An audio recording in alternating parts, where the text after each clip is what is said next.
c'est de montrer qu'en France, il y a une grande dynamique qui se fait souvent à partir des territoires. Et que l'objectif, il est avant tout de repérer ce qui marche, ce qui fonctionne pour pouvoir ensuite le passer à l'échelle, le répliquer. Parce que c'est ça la France.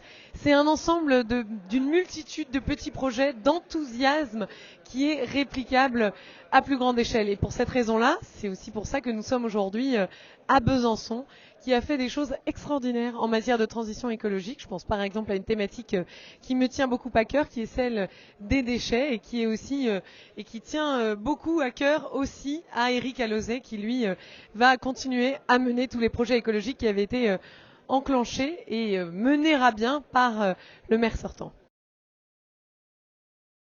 Oh ben elles sont toutes extraordinaires. Les jardins de cocaïne par exemple, la fruitière, elles sont toutes extraordinaires.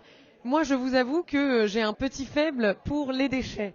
Pourquoi? Parce que c'est souvent par cette thématique-là, sur cette question-là, qu'on peut parler et se poser la question de notre économie, du sens de notre économie, de la façon dont nous produisons ou nous consommons. Et à Besançon, ici, le maire a fait un travail absolument remarquable sur la tarification incitative. C'est-à-dire qu'en fait, comme pour toute autre chose, par exemple l'eau ou l'électricité, eh bien vous devez payer vos déchets en fonction du nombre de déchets que vous consommez, que vous produisez. Et ça a un impact très fort. Ça veut dire que grâce à cette tarification incitative, comme on l'appelle, c'est-à-dire vous payez en fonction du poids de vos déchets, eh bien votre facture, souvent, en matière de déchets, baisse. Et vous prenez aussi conscience de ce que vous consommez.